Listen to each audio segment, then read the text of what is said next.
अस्सलाम वालेकुम नाजरीन, मैं हूँ मारिया जदून और आप देख रहे हैं समा डिजिटल। नाज़रीन, आज के पॉडकास्ट में हमारे साथ पाकिस्तान मुस्लिम लीग नून के रिसेंटली सेनेटर भी बने हैं आबिद शेर अली साहब मौजूद हैं। उनसे जानेंगे उनका ये ओवरऑल सियासी करियर कैसा रहा, क्योंकि इस अपने सियासी दौर के अंदर उन्होंने मुश्किल सिचुएशंस भी देखी और वजारतें भी इंजॉय की। तो कैसा रहा उनका ये सारा जर्नी, और आज की जो सिचुएशन है पोलिटिकल, वो क्या कहती है, क्योंकि इस वक्त पाकिस्तान को मुख्तलिफ सिक्योरिटी सिचुएशन से भी गुजरना पड़ रहा है। वो क्या है, इन तमाम सिचुएशन से बात करने के लिए आज हमारे साथ पॉडकास्ट में मौजूद हैं। सर, बहुत शुक्रिया, आपने हमें टाइम दिया। सबसे पहले तो सर आपको बहुत बहुत मुबारक हो सेनेटर बनने के लिए, लेकिन हम उस पर भी आते हैं। बिफोर स्टार्टिंग दैट, मुझे ये बताइएगा कि जो आपका पॉलिटिकल करियर रहा, आपका पॉलिटिक्स में आने का बचपन से शौक था या स्टार्टिंग में कुछ और शौक था और बस बड़े होते होते एक्सीडेंटली आप पॉलिटिक्स में आ गए? बहुत शुक्रिया मारिया। मेरे वालिद साहब फैसलाबाद के, अल्लाह ने उनको 11 साल के वो दौर, उनका टर्नओवर रहा मेयरशिप का। वो 3 मरतबा फिर रुकने कौमी असम्बली बने। फिर जनरल मुशर्रफ ने टेक ओवर किया। जनरल मुशर्रफ ने उनको उनके दौर में वो 4 साल कैदोबंद की सोबतें काटी। उन्होंने अटक फोर्ट काटा। उन्होंने चंबा हाउस का 4x4 का सेल भी काटा, जिसमें इसमें फोल्ड हो जाता है। बिल्कुल। उनकी हेल्थ भी बड़ी शदीद ख़राब हुई। उसके विटनेस अकरम शेख साहब, advocate, senior advocate supreme court हैं। वो उनको 6-6 महीने उस वक्त सूरज नहीं दिखाया जाता था, डे लाइट से महरूम किया जाता था। और एक जब अटक फोर्ट में रखा, उनको एक बोतल दी जाती थी जो मिनरल वाटर नहीं होती, उसको काट के टॉयलेट भी उसमें करना होता था उन्होंने। और वो एक कबरनुमाई बिल्डिंग, वो सेल था उनका। 6x4 एंड 32 फीट उसकी हाइट थी और 0 का बल्ब था। और वो ऐसे कहते देख भी नहीं सकते। और वहाँ पे बंदे, वो वहाँ पे वॉर प्रिजनर्स को रखा जाता था, जब पे मेरे वालिद को रखा गया। और अब उस वक्त उन्होंने कहा जी कि आप नवाज शरीफ का साथ छोड़ दें। वो कहते हैं जी ओवर माई डेड बॉडी। तो फिर उन्होंने मेरे बड़े भाई को भी पकड़ा, वो भी मेरे फैसलाबाद के, और 2.25 साल वो भी जेल में रहे। अब अगर जेल मैनुअल के मुताबिक जाएंगे तो उन्होंने तकरीबन 12 साल जेल काटी। मेरे बड़े भाई ने भी 2.25 साल जेल काटी।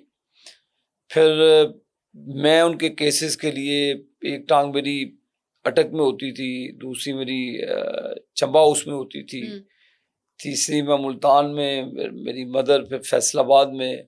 तो मैं पिंग पोंग ही बना रहता था। तो अपनी तो उसमें फिर इलेक्शंस भी आ गए।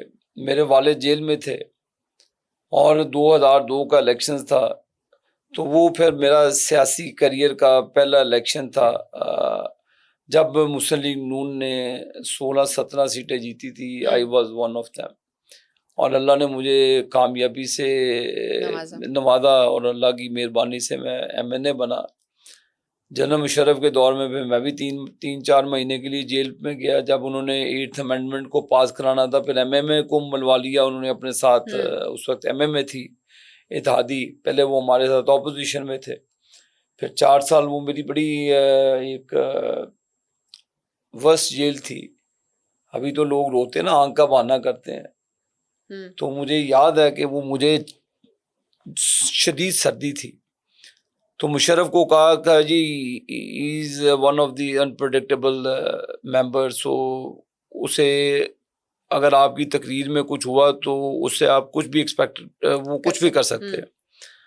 उन्होंने मुझे अंडर सेक्शन 1 के तहत उन्होंने मुझे नज़रबंद किया मुल्तान सेंट्रल जेल में। मुझे लेकर गए, उठा के सुबह 5 बजे उन्होंने मुझे मुल्तान सेंट्रल जेल फेंका।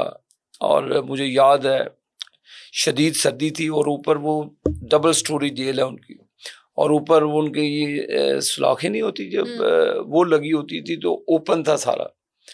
अब मैंने शलवार कमीज पहनी हुई थी। हाई कोर्ट ने मुझे ऑनरेबली एग्जॉनरेट किया, उसमें SHO को भी उन्होंने सस्पेंड किया। लेकिन मुझे वहाँ पे पुलिस ने उठाया, लाहौर से वो मुझे सड़कों पे घुमाते घुमाते 3 बजे से चले, सुबह 5:30 बजे सर्दियों में उन्होंने मुझे मुल्तान सेंट्रल जेल में फेंका जाके। 2-3 दिन ऊपर कोई शीट लेने के लिए, मैं बीइंग एमएनए बात बता रहा हूँ आपको, ना खाने के लिए वो मेरा लॉकअप था, वो नीचे से फेंकते थे ऐसे, तो वो बड़ी अजियत थी मेरे लिए। लेकिन अल्लाह का फजल है, कभी हार नहीं मानी। और वो इंडियन बाथरूम नहीं होता, जी जी, वहाँ पे बैठ के एक टांग इधर एक टांग इधर, तो वो जैसे पानी से वॉशरूम आप करते हैं, उसी पानी से लोटों से शॉवर सर्दी में, तो वो जेलें भी तकलीफें काटी हमने। वो फिर कोई फैसिलिटी भी नहीं थे, ये तो फैसिलिटीज़ के लिए रोते हैं ना जी, देसी मुर्गे खिला दें। तो मलक मुश्ताक थे उस वक्त सुपरिटेंडेंट जेल मुल्तान, उधर मुल्तान में, उनसे पूछिए कि क्या रवैया था। मेरे वालिद को 3 महीने के बाद अलाउ किया गया मुझसे मिलने के लिए। 3 माह के बाद सिंगल मुलाकात, वो भी 20 मिनट्स की, और वो भी 7 लोग बैठे हुए थे उस मुलाकात में। तो हमने तो ये तकलीफें तो ये वो काटी इंसिडेंट है जिससे आपको, तो मैं ये आंख वालों को बता रहा हूँ कि जब फिर हौसला करते हैं, जब आप पॉलिटिक्स में आते हैं, वजीर आजम बनते हैं, हम तो छोटे से एमएनए बने, और आपको वो भी हजम नहीं हुआ 2018 में जनरल फैज़ के साथ मिलकर आपने जो हमारे साथ किया। 3 मरतबा मुझे अल्लाह ने बनाया, जब जनरल मुशर्रफ से नहीं हम जेर हुए थे, तो ये क्या चीज़ थी। लेकिन कहने की बात ये है कि फिर सियासत में आते हैं ना, तो फिर शेरों को इस तरह हौसला होना चाहिए, रोना नहीं चाहिए। मेरे वालिद साहब अकरम शेख साहब को आप फ़ोन मिलाएं, उनको पूछे, चौधरी शेर अली साहब को जब विजिट करने गए थे अटक फोर्ट के अंदर, वो हॉस्पिटलाइज थे, उनकी वेन्स ड्राई हो चुकी थी, तो वो उनको इंजेक्ट करने के लिए वेन्स नहीं मिल रही थी। जो भी हुआ गलत हुआ। हम ये बात करते हैं कि सियासी इंतकाम की सियासत वैसे भी नहीं करनी चाहिए। और हमने देखा जब कुलसूम नवाज साहिबा हॉस्पिटल में थी, तो उनकी तबीयत ख़राबी का मजाक उड़ाया गया, मौक किया गया, हम उसको भी गलत कहते हैं। लेकिन आज अगर इमरान खान साहब को आंख का मसला है जनरली, तो आपको नहीं लगता है कि आपको वो रवैया इख्तियार नहीं करना चाहिए जो उन्होंने आपके लिए किया? मान के देखें, आंख वो आप चाहते हैं आप जैसी नजर हो विदाउट ग्लासेस, मैं वैसे बता रहा हूँ, इस एज में मसले आ जाते हैं, उनको ट्रीटमेंट जो भी उनको रिक्वायर्ड है होनी चाहिए, उस पर मैं किसी किस्म की रुकावट नहीं होनी चाहिए। और गवर्नमेंट उसको पूरा लुक आफ्टर कर रही है, उनकी मंशा के मुताबिक ट्रीटमेंट हो रही है। तो उनको 12 उसको चेकअप के लिए लेकर गया है। तो मेरे वालिद साहब को तो हार्ट अटैक हुआ था, बड़ा सीरियस किस्म का। तो हमने तो वो ज़माने देखे जेल के, तो ये होता तो शायद ये उस दौर की बात बता रहा हूँ, ये जब जंग जेल से 5 दिनों में इसकी चीखें निकली थी। तो मैं उस दौर की बात कर रहा हूँ कि तकलीफें काटनी पड़ती हैं। तो बीमारी का मजाक हम नहीं उड़ाते। जब मैं एग्जाइल में गया, मेरी वालदा फौत हुई, मेरी जिंदगी का सबसे दुखी दिन था वो। जब मैं एग्जाइल में था, मेरी वाइफ फौत हो गई, मुझे उसका फ्यूनरल अटेंड नहीं करने दिया गया। बड़ी मैंने पॉलिटिकल कॉस्ट पे की है, जिसको मैं कभी ज़िंदगी में रोज़ ही उसको चीज़ को कुरेदता हूँ, याद करता हूँ कि सियासत की नज़र बहुत सी चीज़ें आपको सेक्रीफाइस करनी पड़ती हैं। इस इंसिडेंट ने आपको ज़ाती तौर पर कैसे बदला? मुझे मेरी वाइफ अच्छी भली थी, कुछ ऐसा इशू नहीं था। सुबह कॉल आती है कि शी इज़ नो मोर, तो मेरे लिए वो क़यामत की घड़ी से कम नहीं थी। मेरी 4 बेटियां बेचारी पाकिस्तान में थी, एक 3.5 साल की बेटी थी मेरी, क़यामत थी मेरे लिए। मैंने अपना कोविड टेस्ट कराया, टिकट ली। नवाज शरीफ साहब मेरे घर पे तशरीफ़ लाए, उनकी बड़ी मेहरबानी है, उन्होंने मेरा बहुत ख्याल रखा मुश्किल तरीन वक्त में, मुझे बहुत लुक आफ्टर किया। तो फिर शहबाज शरीफ साहब से राब्ता हुआ, जो अथॉरिटीज़ थी, उन्होंने कहा he don't let him come back, तो उसको शायद फ्यूनरल भी अटेंड ना करने दिया जाए। तो फिर उन्होंने कहा जी कि बेटियां सफ़र करेंगी, वो बेचारी खुद ही बड़ी पेन में है, तो ये फिर तकलीफ़ें होती हैं। तो ये तकलीफ़ों के पहाड़ हमने देखे हुए हैं। तो ये हमसे कोई पूछे आके ना, तो यही वज़ीर आज़म थे उस वक्त इमरान खान, जब हमारे जनाजे पड़े हुए थे, हम उनको कंधा नहीं दे सके। माँ की कब्र की मट्टी गीली थी, एग्जाइल में जाना पड़ गया। तो ये चीज़ें फिर रोज़ ही दिन में कई मरतबा ऐसा स्पैन आता है कि बहुत तकलीफ होती है इन चीज़ों को याद करके। तो लेकिन अल्लाह ने बड़ा हौसला दिया, अल्लाह की मेहरबानी है। तो सियासत की चीज़ें जो नज़र होती हैं तो इनको फिर सीखना भी चाहिए। हेलीकॉप्टरों में, जहाज़ों में, वज़ारत उज़्मा में, दुनिया में सैर घूमना, फिर उसके बाद आपने वो जो माले गनीमत बेचा, उसके बाद जो उसकी रकम कमाई, और भी बड़े मामला है। तो ऐसे थोड़ी होता है। देखते हैं इमरान खान साहब का मुस्तकबिल, बिकॉज हर कुछ दिनों बाद डील की बातें उठती हैं, तो कौन डील करने के लिए तैयार नहीं है, इमरान खान साहब मैं या आपको हुकूमत? बताऊं, मारिया ये एक टेक्ट्रेस होते हैं, तो वो क्रिकेटर भी रहा है, उसको पता है कि कैसे ट्रिगर करते हैं चीज़ों को। उसकी अपनी विश होगी, उसकी फैमिली की विश होगी, तो वो एक चीज़ को मूव करते हैं कि उसका फिर रिएक्शन चेक करते हैं कि क्या आता है पब्लिकली, और मीडिया की भी, और हर तरफ से वो प्ले करते हैं। तो उनका काम प्ले करना, उसमें फिर वो इन्वॉल्व करते हैं, अदारों को खुद ही पकारते हैं। तो जब नहीं सुनते तो वो कहते हैं हम बात नहीं कर सकते किसी से। लिहाजा मैं समझता हूँ कि जो उन्होंने जुल्म ढाए हैं उसकी ये अल्लाह की पकड़ है। वो उनको विक्टिमाइज नहीं किया जा रहा, ना ही हम करते हैं। अगर पॉलिटिकल विक्टिमाइज करते तो अटक किले में होते आज वो, उनको देसी मुर्गे ना मिलते तो शायद वो किसी और सेहत की उनकी हालत कहीं और ही चले जाती। तो क्योंकि हम तो इस फेज से गुजरे हैं, बड़े टफ फेज से गुजरे हैं। उस वक्त मीडिया भी नहीं था और खबरें भी नहीं निकलने देते थे। तो जनरल मुशर्रफ के दौर से टफ जेल तो मैं नहीं समझता कि किसी भी टनोर में काटी होगी किसी ने। ख्वाजा साद रफीक को मारा गया उस दौर में, फिजिकली उनके साथ इश्यूज बने। सेनेटर परवेज रशीद साहब के ऊपर, उनको ऊपर तशद्दुद किया गया, बड़ी बड़ी मारे खाई हुई है सब ने। तो ये हमें डराना कि आगे ये कर देंगे, यही करते थे ना अमेरिका में बैठ के। तो मैं कहता हूँ, समझता हूँ कि उनको जो मेडिकल फैसिलिटीज उनको रिक्वायर्ड हैं वो गवर्नमेंट उनको प्रोवाइड कर रही है। तो बाकी जो फैसले कोर्ट्स करेंगी उसके मुताबिक ही अमल। अच्छा, आपने वजारतों की बात की, अयाशी की बात की, मरीम नवाज साहिबा ने जो अरबों का जेट लिया, आप उसे कैसे देखते हैं? देखिए मारिया, बात मैं जेट पे भी, पहले जेट से बताना पहले मैं ज़रूरी समझता हूँ कि उसकी बात भी किया करें ना जिन्होंने हेलीकॉप्टर को रिक्शा बनाया था अपने दौर में, उनकी भी बात करें जिन्होंने ऑरेंज लाइन को डिले करके अरबों रुपए का नुकसान किया पाकिस्तान की कौम का। तो उस जस्टिस साकिब निसार से तो कोई भी नहीं पूछता भी आपने क्या किया। ये it is a property of the government. अब एक तैयारा 25 साल पुराना है, उसकी रिप्लेसमेंट में कोई कबाहत नहीं है। ये कौन सा कोई बहुत ही ज़्यादा महंगा है। बात ये है कि मरीम नवाज साहबा ने पंजाब को बदल के रख दिया। सुथरा पंजाब से ले लें, हेल्थ को ले लें, ट्रांसपोर्टेशन को ले लें, आप जिस सेक्टर में भी जाएं डेवलपमेंट हो रही है।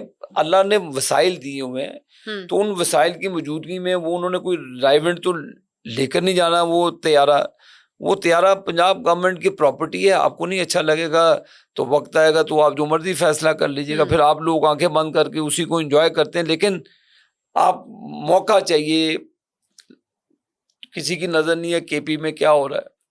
लोगों के पास इलाज कराने के लिए अस्पताल नहीं। मैं बता रहा हूँ 14 साल से वो रहते हैं ना वहाँ पे, तो केपी में जाके लॉ एंड ऑर्डर की सिचुएशन देखे हमारे सिक्योरिटी फोर्सेस पे हमला हो रहा है। Exactly. और ये बिलियन ट्रीज का जो मंसूबा था वहाँ पे पता नहीं कितने अरब डकार मार गए, पता ही नहीं लगा किसी को।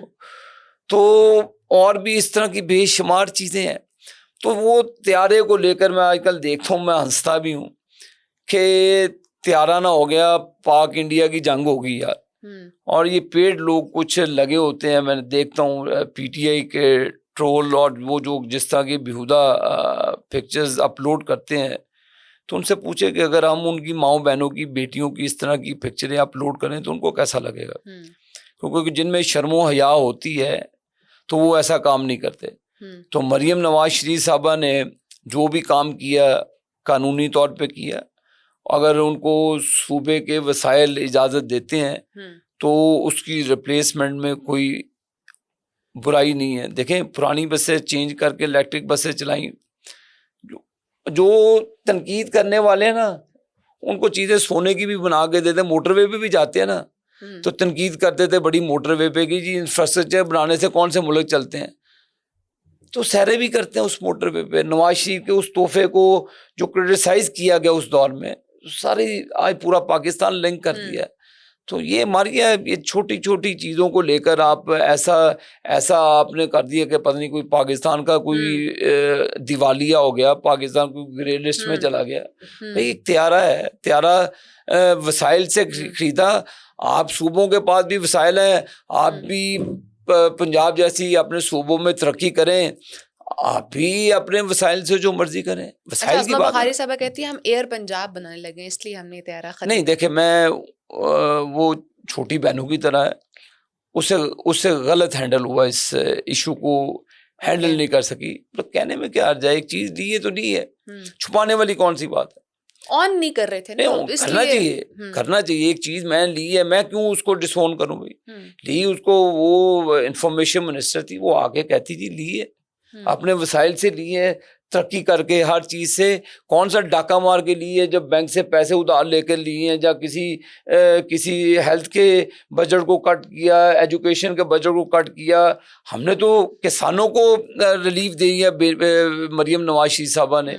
रोटी सस्ती है यहाँ पे, महंगाई में कमी है, बाकी सूबों में जाके महंगाई की कमी की आपने बात की, इस सब में एक सवाल आता है, बिजली के बिल कब कम होंगे? बिकॉज वो इतने ज्यादा बढ़ते जा रहे हैं कि अवाम अफोर्ड नहीं कर पा रही है। एक्सॉर्बिटेंट प्राइस है इसमें, there is no doubt. Okay, अब इस पे डिबेट होनी चाहिए। और मैं समझता हूँ कि 2013-14 में जब नवाज शरीफ साहब ने इक़्तिदार लिया तो 20-22 घंटे की लोड शेडिंग थी पाकिस्तान के अंदर। उस लोड शेडिंग को कवर करने के लिए बिक्की, बल्लो की हवेली, बहादुर शाह 3 RLNG प्लांट लगाए और कतर से सस्ती गैस की डील की। अब उस डील का जो अशर इमरान खान ने किया, उसमें आप रिकॉर्ड मुद्दत में दुनिया हैरान होगी शहबाज शरीफ की कारकर्दगी पर। जो शहबाज शरीफ साहब ने उस वक्त बतौर चीफ मिनिस्टर, मियाँ नवाज शरीफ साहब ने, वज़ीर आज़म ने उनको मॉनिटरिंग के लिए उनको कहा था कि जी ये आपकी निगरानी में बनेंगे। तो पाकिस्तान में वो रिकॉर्ड मुद्दत के अंदर जो 36 महीने में प्रोजेक्ट्स आने थे, अगर वो 18-19 महीने में आते हैं और अरबों की कॉस्ट को नीचे लाते हैं और उसमें कोई 60-70 अरब रुपया पाकिस्तान का बचाते हैं, तो बिजली देते हैं। अब वो इमरान खान साहब की हुकूमत आती है, वो बाबर को बैठा देते हैं, दूध की रखवाली बिल्ला, चोर डाकू जो लूट के ले गया पाकिस्तान का खजाना, उसका पावर प्लांट था, IPP का वो मालिक था। आपने कैसे उसके इंटरेस्ट को वॉच करते हुए आपने उसको हेड बना दिया। उसने करप्शन की, 20 बिलियन पाक रुपीस उसने कमाए ऑयल की ट्रेडिंग के अंदर। उस चोर को बैठाया, कौन पूछेगा इन लोगों को। 11 अरब का जहाज जो पंजाब हुकूमत की प्रॉपर्टी है, वो तो इनको याद आता है। आपको साकिब निसार का जो ऑरेंज लाइन को रोककर अरबों रुपए का नुकसान किया, वो याद नहीं आता। डैम्स के लिए फंड भी इकट्ठे, डैम के लिए फंड किए, वो 5 अरब किधर गया मुझे बताएं। आपको मलक रियाज का वो 70 अरब रुपया लाया, बल्कि 80-90 अरब रुपया वापस आया, वो किधर गया? बंद लिफाफे में आया, कैबिनेट से अप्रूव कराया, किधर गए वो पैसे? पूछे आप इन चोरों से, डाकुओं से, वो पैसे किधर गए? आज वो 80 अरब रुपए पाकिस्तान में लगे होते तो उससे खरबों रुपए बन जाते हैं। तो आप इन चोरों से पूछें जो देहाती तारे लेकर बैठे होते हैं इस पर, तो जाए पंजाब में पूछें, मरियम नवाज की कारकर्दगी दिखाएं। अब बसंत कराती है पूरी, नो डाउट मरियम नवाज की। मेरा सवाल बनता है मारिया, ये सवाल उन नाकदीन से बनता है, पूछना बनता है कि आप अपने सूबों में क्या कर रहे हैं। कौन सी आपने दूध की नहरें 13 साल में KPK के अंदर चला दी, 3 मरतबा हुकूमत आपको मिली, आप वहां पे लॉ एंड ऑर्डर की सिचुएशन मैं को खुद कंट्रोल नहीं कर केपीके से हूँ, सकी। मैं खुद देखती हूँ वहां पे वहां नथिंग इज पे आप हैपनिंग। 5 बजे के बाद बाहर नहीं निकल सकते। जाओ, कितने इमरान खान के दौर में कैंसर अस्पताल बनाए, वो प्राइवेट अस्पताल बनाए, अपनी कमाई के लिए उसने बनाया। गवर्नमेंट के एक्सपेंसेस से कौन सा उसने ऐसा अस्पताल केपीके के अवाम के लिए बनाया, बताएं? जहां पे उसकी बहनें बोर्ड ऑफ डायरेक्टर है, वही वो अस्पताल बनाएंगे जिनकी उनसे मनी लॉन्ड्रिंग होती है, जहां से वो पैसे कमाते हैं, पैसे बाहर लेते हैं। ये सारे चोर हैं, ये ऐसे मास्टर चोर हैं जिसकी मिसाल पाकिस्तान में नहीं मिलती। और ये हमें बातें करते हैं। मुझे बताएं कौन सा कॉलेज बनाया, कौन सी यूनिवर्सिटी बनाई? जो भी बनाया उसने प्राइवेट बनाया, जिससे उसकी मनी लॉन्ड्रिंग हुई इमरान खान की। सरकार के पैसों से बच्चों के लिए, पाकिस्तान के लोगों के लिए कौन सी यूनिवर्सिटी बनाई, कौन सा कॉलेज बनाया इसने केपीके के अवाम में के लिए? कौन सा मेडिकल कॉलेज बनाया वहां पे? कौन सा अस्पताल बनाया उसने? बताए उसने अवाम को सहूलत क्या दी वहां पर? टूरिज्म को कौन सा डेवलप किया उसने? मुझे बताएं, केपीके के अंदर अल्लाह ताला ने दुनिया जहान के रिसोर्सेज दिए हैं। आपने तालिबान के जरिए से, अगर आप खुदा ना खास्ता रहते, आपने पाकिस्तान में असैसिनेशंस करानी थी पॉलिटिकल लीडरशिप की। आपके अज़ाइम सबसे खतरनाक थे। अल्लाह ताला दिलों के भेद को जानता है, इसीलिए ये अल्लाह की पकड़ में आया हुआ है। तो लिहाजा आए कंपैरिजन करें हमसे। आपको लगता है कि इस वक्त जो केपीके की पॉलिटिकल सिचुएशन चले है ही खराब, जो सिक्योरिटी सूरत हाल खराब है, वो उसमें भी इनका रोल हो सकता है? बता रहा हूँ, नेशनल एक्शन प्लान के पैसे खा गए ये लोग। अगर अब सीटीटी बनानी थी, मरियम नवाज शरीफ ने बनाई, पंजाब में बनी, ये बाकी सूबे क्यों नहीं बनाते? चेक पोस्टें किसने बनानी है? पुलिस की क्या कारकर्दगी है? पुलिस की कारकर्दगी ये है कि इन लोगों को प्रोटोकॉल देना। तो इन लोगों, जो लोग मर रहे हैं, जो लोग लूटे जा रहे हैं, जिनकी जमीनों पर, जायदादों पे कब्जा हो रहा है, करे पंजाब में कोई किसी को के कब्जा आके करे किसी की जायदाद पे आके, 15 दिन में ऐसे फैसला होता है। जिनकी केस 40-40 सालों से अदालतों में लटके थे, 7-15 दिन में फैसले हुए। जब आपके पॉलिटिकल लीडरशिप काम करती है, आप स्टे दे देते। आप जितनी मर्जी आपसे बातें, सिसिलियन माफिया कह देते, कभी कुछ कह देते, कभी अपनी करतूतों पे देखा आपने गिरेबान में झांक के लोग आपकी इंसाफ की ना होने की वजह से मर रहे हैं। 3-4 नस्लें उनकी बेचारों की दफन होगी। तो जब हुकूमत पॉलिटिकल काम करती है तो रोड़े नहीं अटकाने चाहिए, आपको उनका साथ देना चाहिए। मेरा यही रोना पीटना है कि अपनी अपनी डोमेन में काम करने की इजाजत होनी चाहिए। जो पब्लिक वेलफेयर के लिए डिसीजंस होते हैं, जैसे माजी में ऑरेंज लाइन को रोका साकिब निसार ने, और क्या ऑरेंज लाइन के पैसे रिकवर कराएंगी उसकी जेब से, जो गवर्नमेंट ऑफ पाकिस्तान को, गरीब टैक्स पेयर के लोगों का पैसा गया? कौन पूछेगा? Exactly, that's a question. But यहाँ पर एक और सवाल ही मेरे माइंड में आता है। 40 बिलियन का मंसूबा था फायरवॉल लगाने का, वो भी जाया हो गए। वो प्रोजेक्ट कौन करेगा अब? कहाँ से होगा, कैसे होगा? देखें, जो प्रोजेक्ट जिसके लिए पैसे मुख्तस हैं, वो इंशाल्लाह ताला कंप्लीट होगा। मैं कुछ टेक्निकल चीजें मेरे ख्याल से प्रॉपर्ली स्टार्टिंग में चेक नहीं की गई। मैं इंश्योर करता हूँ जो प्रोजेक्ट्स हैं इंशाल्लाह ताला वो कंप्लीट होंगे। जो हमने तहैया किया हुआ है, जो हमारी, देखें आपकी माशाल्लाह एज कितनी है? आप बताना तो पसंद नहीं बताएंगे। नहीं, मैं बता दूंगी, आई एम 28। मेरा ख्याल आप पैदा भी नहीं होंगी जब मोटरवे बना। नवाज शरीफ साहब वो विजन पाकिस्तान में लाए, उस वक्त मोहतरमा बेनज़ीर, हज़ारा मोटरवे मेरे सामने ही बना। मोहतरमा बेनज़ीर साहबा की उस वक्त हुकूमत आई थी, उन्होंने फैसलाबाद का अप्रूव हुआ था, उसकी भी 3 लेन्स बनी थी, उसको कट साइज किया, 2 कर दिया। तो उन्होंने मुखालफत की थी। आज कौन एंजॉय कर रहा है? कराची से लेकर हज़ारा मोटरवे देख लें, पेरिस में इस तरह का मोटरवे आपको नहीं मिलेगा। जितना भी इंफ्रास्ट्रक्चर बिल्ड हुआ हमेशा पाकिस्तान मुस्लिम लीग नून की हुकूमत में हुआ।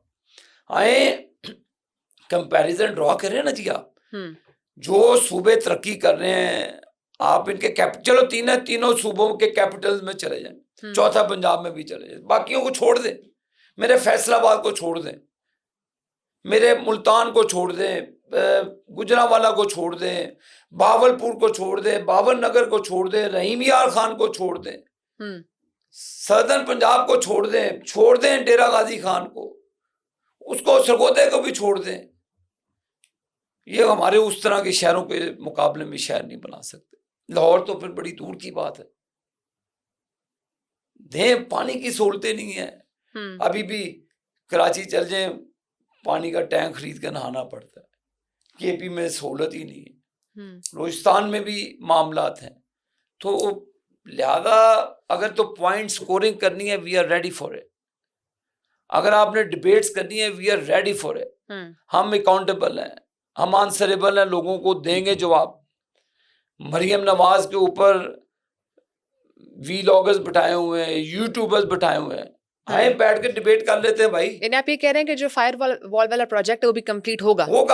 जो कमिटमेंट अवाम के साथ की है 200% मरियम नवाज शरीफ साहबा की लीडरशिप में पंजाब में इंशाल्लाह पूरी होंगी। और वजीर आजम शहबाज शरीफ साहब जो पाकिस्तान को श्रीलंका बनाने का कह रहे थे, जो पाकिस्तान को तबाह करने का कह रहे थे, दिन रात की मेहनत से आज डिप्लोमेटिक चैनल देके उन्होंने पाकिस्तान के इमेज को कहां से कहां ले गए हैं। आपके पासपोर्ट की कदर होने लग पड़ी है। आज दुनिया हमारी कदर कर रही है। और ये नाकदीन, अकल के अंधे, ये इजराइल लॉबी की मदद कर रहे हैं, ये इंडिया की जुबान बोल रहे हैं, ये बैरूनी आकाओं की जुबान बोल रहे हैं। बात ये है हमारी है, first of all we are a Pakistani. उसमें कोई डाउट नहीं होना चाहिए। मुझे आपकी पाकिस्तानियत पे कोई डाउट नहीं, आपको मेरी भी नहीं होना चाहिए। लेकिन पाकिस्तान को आप पस से पश्ता डाल के अगर कोई इकदाम करेंगे, आप पाकिस्तान के सबसे बड़े दुश्मन हैं। We are in state of war at that moment. बिल्कुल। अगर इस अंदरूनी और बैरूनी जंग में अगर हम अपनी फौज के साथ नहीं खड़े होंगे तो मुल्क तबाह हो जाएगा। पाकिस्तान है तो सियासत तो होगी, नाम भी मेरा चलेगा। खुदा ना खास्ता देख लें इराक के लोगों का क्या हाल है, लीबिया के लोगों का क्या हाल है, आप जाके देखें दुनिया का क्या हाल है। अल्लाह ना करे पाकिस्तान को ये कभी अल्लाह और उसके रसूल के नाम पे हासिल किया हुआ मुल्क ये नहीं डरता किसी से। लेकिन इन लोगों को होश के नाखून लेना चाहिए जो अपने फौज को बदनाम करने पर तुले हुए। अच्छा ये बताएं, ये रिवायत रही है हमारे पास किसी वजीर आज़म ने 5 साल पूरे नहीं किए, क्या शहबाज शरीफ साहब पूरे कर पाएंगे 5 साल? इंशाल्लाह करेंगे। आप कैसे देख रहे हैं इसको? करेंगे, मैं तो अच्छा ही देख रहा हूँ। अच्छा, देखो मैं आपको खुश देख रहा हूँ, अच्छा ही देख रहा हूँ। मैं कैपिटल में बैठ के मुस्कुरा रहे हैं तो अच्छा ही देख रहा हूँ मैं। तो इंशाल्लाह ताला ना सिर्फ 5 साल पूरे करेंगे। हम ये नहीं है कि 2036 का प्लान बना के जनरल हमीद के साथ, फैज हमीद के साथ नहीं आए हुए। अच्छा, इंशाल्लाह अवाम की खिदमत करेंगे, will go to the public. अगर वो हमें री इलेक्ट करेंगे, मौका देंगे, ये सारा सिनेरियो उनके सामने होगा तो इंशाल्लाह फिर करेंगे, फिर इलेक्शन लड़ेंगे। अच्छा एक टाइम था जब आबिद शेर अली साहब हर स्क्रीन पर दिखते थे और मुस्लिम लीग नून के एक माउथ पीस के तौर पर जाने जाते थे। आजकल कुछ मीटिंग्स में, कॉन्फ्रेंसेस में कम नजर आते हैं, क्यों? मैं उसी तरह ही हूँ। अच्छा, अभी 3 साल तो हुए एग्जाइल से वापस आए हुए। तो मेरी और भी बड़ी जिम्मेदारी हैं। कॉन्स्टिट्यूंसी के अंदर भी कॉन्स्टिट्यूंट की पॉलिटिक्स भी कॉन्स्टिट्यूंसी में होती है। हमारी 100 किस्म की मसरूफियत होती है, लेकिन मीडिया पे भी आते जाते हैं। आजकल तो इजी हो गया ना, बैठ के आप अपना वर्जन दे देते हैं तो ऑन सोशल मीडिया भी तो चला जाता है। तो कोशिश होती है कि अल्हम्दुलिल्लाह उससे ज़्यादा पार्टिसिपेट करें अपनी पार्टी के लिए, अपने मुल्क के लिए। लेकिन ये जो कल्चर चल पड़ा ना हमारी, इसको मुझे दुख होता है कि ना माओं की इज्जत महफूज है, ना बहनों की है। जिसने इन चीजों को ओपन करना है वो पोलराइजेशन बढ़ गई है बहुत ज्यादा। बिल्कुल। अच्छा, जो कि आप सेनेटर बने, ये तो टेक्नोक्रेट सीट थी, इस सीट पर आगे कैसा लग रहा है आपको? टेक्नोक्रेट तो है ही नहीं थी, ये जनरल सीट से आया। अच्छा, ये आपके नॉलेज के लिए, आप साफी हैं, आपको पता होना चाहिए। अच्छा, इरफान सिद्दीकी साहब की वो सीट जनरल पर? सीट पे थे। अच्छा, जनरल सीट पे थे, ठीक है। अच्छा हमें ये बताएं, राना सन्नाला से ताल्लुकात अब कैसे हैं आपके? दोस्ती हो गई है दोबारा? दोस्ती है, हम एक ही पार्टी के लोग हैं। उनके भी दामाद का इलेक्शन हुआ, मैंने पूरे दयानतदारी से लड़ा और अल्लाह के फजल से जीता उसको। तो मैंने भी सेनेट के लिए आया तो मेरे वो तजवीज़ कनिंदा भी थे, तो अच्छी बात है। तो ठीक है, अच्छे ताल्लुकात होने चाहिए। बतौर सेनेटर आपका फोकस फैसलाबाद में किस चीज़ पर ज़्यादा है जो आप करने जा रहे हैं? What's your plan regarding Faisalabad? देखिए जी, फैसलाबाद में एक तो जो एग्जिस्टिंग इंफ्रास्ट्रक्चर है हॉस्पिटल्स का, उसके लिए मैडम मरीम नवाज शरीफ साहबा की बड़ी मेहरबानी है कि उन्होंने वहाँ पे कैंसर पेशेंट से रिलेटेड एक मशीन जिससे ज़रिए वो पेशेंट को रिकवर कर देते हैं अर्ली स्टेज के ऊपर, और उसके लिए दूसरे प्रोसेस से, तकलीफ दे प्रोसेस से नहीं गुजरना पड़ता। तो अरबों रुपए की मशीन है, उन्होंने वो गिफ्ट की फैसलाबाद को।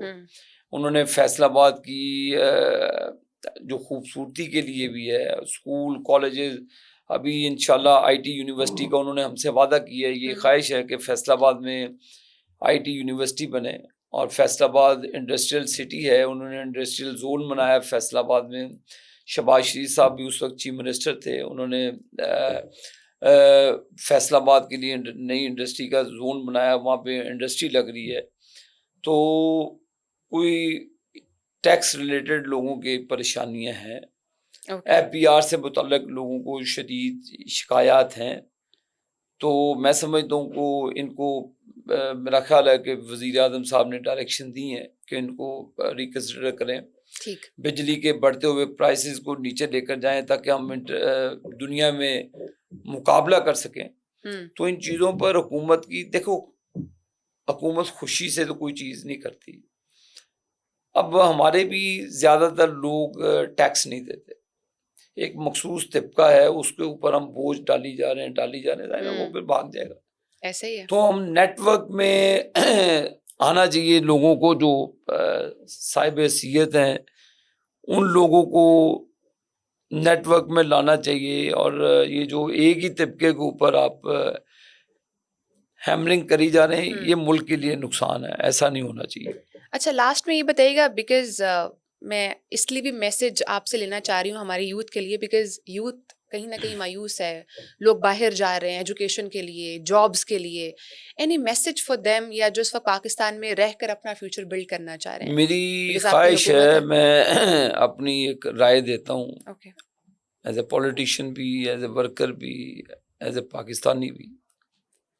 जैसे दुनिया का निज़ाम है, हमें जब गवर्नमेंट पॉलिसीज बनाती है, जैसे लम्स है, एग्रीकल्चर यूनिवर्सिटी फैसलाबाद है, कराची में आईबीएम है, बड़े बड़े अच्छे इंस्टीट्यूट हैं, उन स्टूडेंट्स को स्टेक होल्डर्स बनाएं। उनको आप उनको रियलाइज कराएं कि they are Pakistani, they are part of this government. उनको आप बजट जब आप बनाते हैं, फ्रेश वो माइंडसेट है, ग्रेजुएट्स हैं, उनको ओनरशिप दें। उनको बजट के अंदर आप पेपर भेजें, लम्स में भेजें, जिन चीज़ों की उनकी स्पेशलिटीज़ है तो भेजें, वो अपना इनपुट दें। एग्रीकल्चर यूनिवर्सिटी को जब आप एग्रीकल्चर के ऊपर पॉलिसी बनाते हैं, वो एग्री ग्रेजुएट्स को इसका हिस्सा बनाएं। तो ये कौन बनाएगा? ये गवर्नमेंट को बनाना चाहिए ना। मैं आपको, हमारी ब्यूरोक्रेसी बहुत बड़ी रुकावट है इन चीज़ों में। अच्छा, तो मैं समझता हूँ कि जब आप यूथ को अपनी तरफ एम्पावर करेंगे, आप उनको माइल करेंगे, आप उनको ओनरशिप देंगे, आप उनको डिसीजन मेकिंग में साथ बिठाएंगे, आप उनको बजट सेशन में बिठा के उनकी पॉलिसीज पे डिबेट्स लेंगे, आप इलेक्टेड रिप्रेजेंटेटिव की उस पर इनपुट लेंगे, तो एक कलेक्टिव रिस्पॉन्सिबिलिटी बन जाएगी सबकी। दुनिया में होता है, ये कोई आसमानी सहीगा नहीं है। तो मेरी गवर्नमेंट ऑफ पाकिस्तान से भी ये दरख्वास्त है, और चारों सूबाई हुकूमतों से भी मैं अर्ज़ करूँगा कि वो अपनी सूबाई हुकूमतों के बजट साजी में और अपनी वफाक की बजट साजी में उनको ये एक्सपीरियंस लेना चाहिए। मायूस लोगों को माइल करना चाहिए। जब आप अपनी रिफॉर्म्स लाएंगे तो दुनिया में जॉब्स प्राइवेट सेक्टर देता है, सरकार की जॉब बहुत माइनर सी होती हैं, ट्रांसपोर्ट में होती हैं, जो भी दुनिया में एक निज़ाम है, तो प्राइवेट सेक्टर ज़्यादा प्रमोट करता है जॉब्स को। तो मेरा ख्याल है कि हमें इसकी चीज़ों को रिव्यू करना चाहिए। और यूथ को, कॉलेज स्टूडेंट्स को, जहाँ जहाँ पे भी टॉप यूनिवर्सिटीज़ हैं, उनको हमें पॉलिसी मेकर्स के साथ बिठाकर पाकिस्तान की पॉलिसीज़ बनानी चाहिए, ताकि उनको ओनरशिप देंगे तो ये मुल्क इंशाल्लाह यूनाइटेड रहेगा। They will feel relevant. बहुत शुक्रिया सर, आपने टाइम दिया आज हमें और काफ़ी डिटेल में चीज़ों के बारे में बताया। नाजरीन, इंशाल्लाह आपसे अगली पॉडकास्ट में मुलाकात करेंगे नए मेहमान के साथ। तब तक के लिए अपना बहुत सारा ख्याल रखिए। अल्लाह हाफ़िज़।